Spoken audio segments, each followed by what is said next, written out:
नमो नमः प्यारे विद्यार्थियों। स्नातक प्रथम वर्ष संस्कृत विषय की कक्षा में आप सभी का हार्दिक स्वागत है। हम भर्तृहरि के द्वारा विरचित नीति शतकम का अध्ययन कर रहे हैं। नीति शतकम की इस अध्ययन श्रृंखला में हमने पूर्व श्लोक में पढ़ा था कि यस्यास्ति वित्तं च नरः कुलीनः सः पंडितः स श्रुतवान् गुणज्ञ स एव वक्ता स च दर्शनीयः सर्वे गुणाः काञ्चनमाश्रयन्ति। इस श्लोक में कवि का कथन है कि धन से सभी सद्गुण बन जाते हैं, अर्थात जिसके पास धन है उसके पास सब कुछ है। जिसके पास प्रचुर मात्रा में धन है वही पुरुष उच्च कुल में उत्पन्न हुआ माना जाता है, वही विद्वान है, वही शास्त्रों को जानने वाला है, वही सद्गुणों का भंडार है, वह सुंदर भाषण देने वाला वक्ता माना जाता है और वही दर्शन करने वाला है, वही दर्शन के योग्य हैं। सभी सद्गुण सोने में ही समाहित है, सभी सद्गुण सोने में ही शरण लेते हैं, ऐसा इस श्लोक में कहा गया था। अगला श्लोक है दोर्मन्त्र्या नृपतिर्विनश्यति यतिः संगात् सुतो लालनात् विप्रो अनद्यनात् कुलं कुतनयात् शीलं खलोपासनात् हीर्माद्यादनवेक्षणादपि कृषिः स्नेह प्रवासाश्रयान् मैत्री चाप्रणयात् समृद्धिर्नयात् त्यागात् प्रमादात् धनम्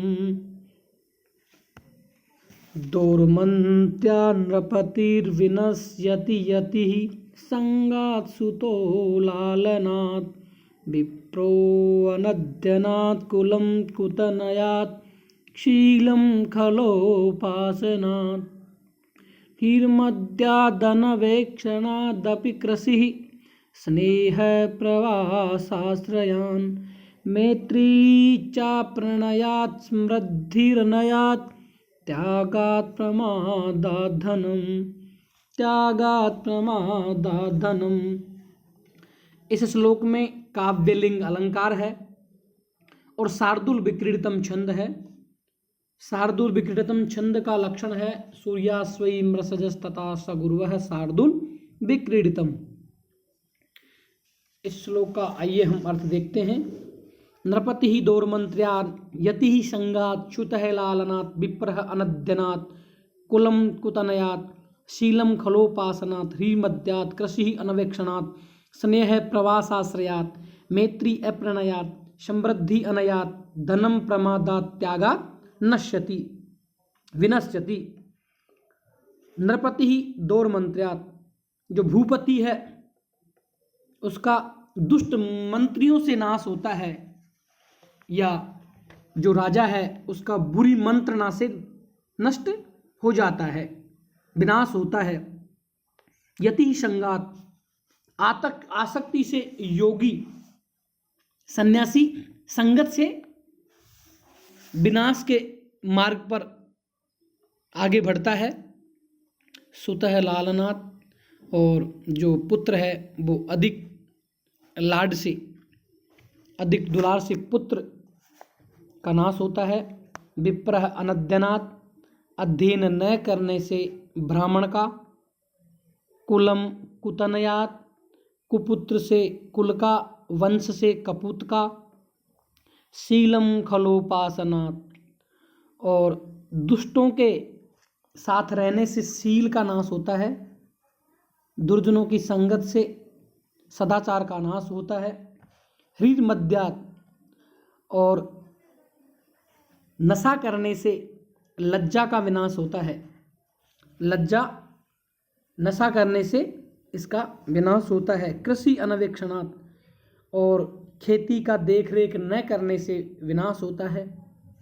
स्नेह प्रवासाश्रयात्, और विदेश में बस जाने से प्रेम का नाश होता है। परदेश में रहने से स्नेह का विनाश होता है। मैत्री अप्रणयात, प्रेम न होने से मित्रता का नाश होता है। समृद्धि अनयात, अन्याय से ऐश्वर्य का या अनीति से ऐश्वर्य का नाश होता है। धनम प्रमादात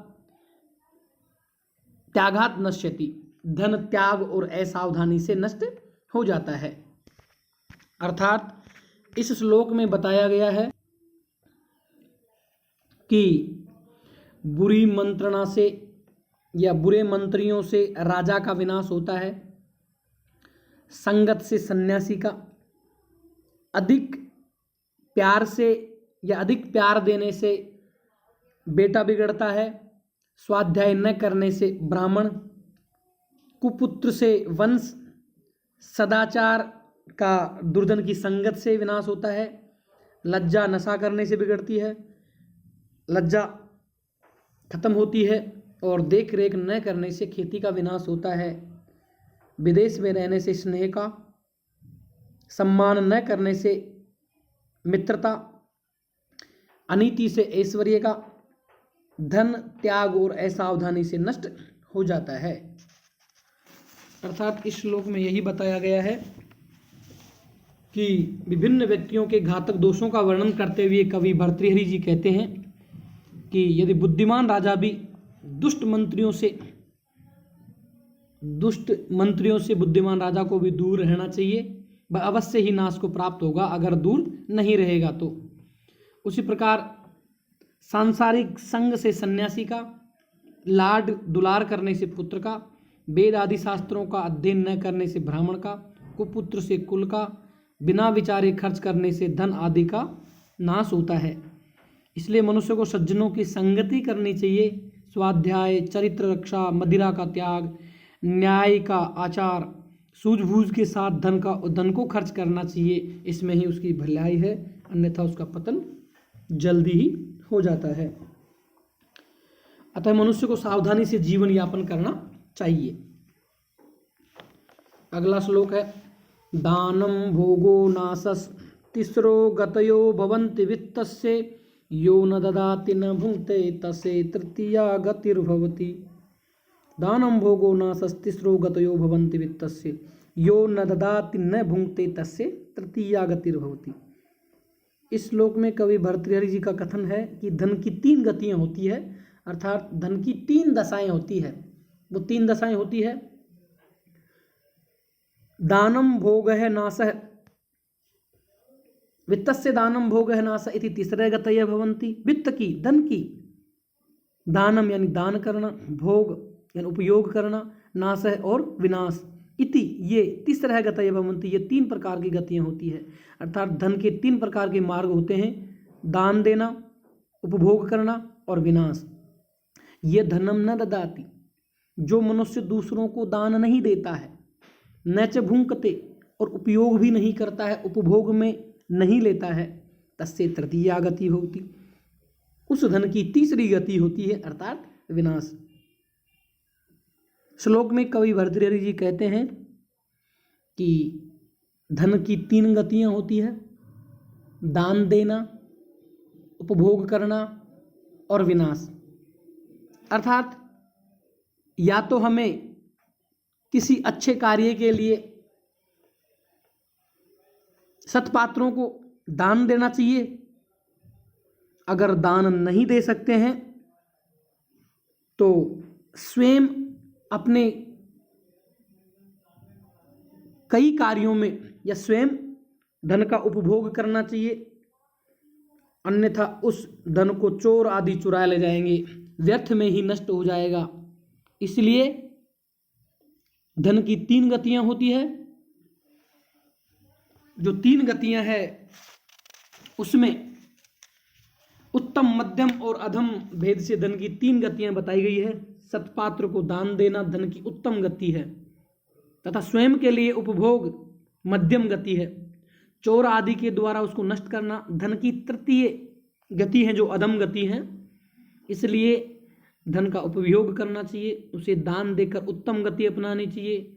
व्यर्थ के कार्यों में धन को व्यय करना उसकी अधम गति है। अर्थात धन की 3 गतियां होती है, दान, भोग और नाश, उत्तम, मध्यम और अधम। अगला श्लोक है मणि साणोल्लीढ समर विजयी हेति दलितो मदक्षिणो नागः सरदि सरितः श्यानपुलनः कलाशेषश्चन्द्रः सुरतमृदिता बालललना स्तनिम्ना शोभन्ते गलितविभवाश्चार्थिषु जनः मणि साणोल्लीढः समर विजयी हेति दलितो मदक्षिणो नागः सरदि सरितः श्यानपुलिनः कलाशेषश्चन्द्रः सुरतमृदिता बालवनिता तन्निम्ना शोभन्ते गलितविभवाश्चार्थिषु नरः। अन्वय है साणोल्लीढः मणि हेति दलितः स्मर विजयी मदक्षिणः नागः सरदि श्यानपुलिना सरितः कलाशेषः चन्द्रः श्रुतमृदिता बालवनिता अर्थिषु गलित विभवा नराश्च तन्निम्ना शोभन्ते। श्लोक का अर्थ है कि साणोल्लीढः मणि शरद सान पर घिसा हुआ रत्न हेति दलितो स्मर विजयी शस्त्रों से घायल युद्ध विजेता सूरवीर, शस्त्रों से घायल हुआ युद्ध में विजेता, मदक्षिणः नागः मस्ती से क्षीण हुआ हाथी, मदमस्त जो हाथी था उसने अपने मद को क्षीण कर दिया है वह हाथी,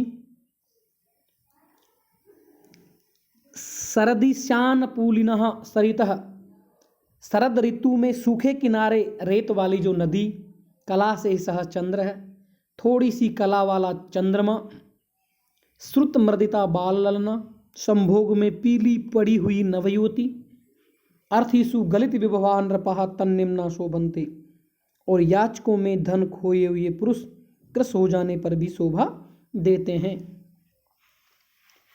इस श्लोक में कहा गया है कि मणि या रत्न सान पर घिसने से यद्यपि कुछ पतला हो जाता है तथापि उसमें चमक अधिक बढ़ जाती है। इसी प्रकार शस्त्रों से आहत एवं पतला जो योद्धा है वो अधिक शोभा पाता है और मस्ती से क्षीण होने पर हाथी भी अधिक सुंदर लगता है। शरद ऋतु में नदियों के किनारे जो शुष्क हैं वो शुष्क होने पर अच्छे लगते हैं। द्वितीया का चंद्रमा कला मात्र शेष रहने पर सुंदर लगता है और रतिकालीन मर्दन से जो शिथिलांगी युवती अच्छी लगती है। और इसी प्रकार याचकों को दान देने से क्षीण धन वाले लोग अधिक शोभा देते हैं। अर्थात जिसने याचकों को दान कर दिया है और अब उसका धन है वो खत्म हो गया है तो ऐसे लोग भी शोभा देते हैं, ऐसा इस श्लोक में भर्तृहरि जी ने कहा है। प्राय अपने महत्व से ही सब प्राणी शोभा पाते हैं, परंतु शान पर खराद हुआ रत्न, शस्त्रों से घायल विजयी योद्धा, मद से क्षीण हाथी, कलाशेष दूजा का चंद्रमा, रति क्रीड़ा में मृदित हुई नवयौवना स्त्री तथा याचकों को सर्वस्व लुटा देने से हीन अवस्था को प्राप्त हुआ दानी व्यक्ति अत्यंत क्षीण तथा कृश दशा में भी शोभा को प्राप्त होते हैं। वास्तव में यही उनके लिए गौरव की बात है। तो प्यारे विद्यार्थियों, आज बस इतना ही। धन्यवाद।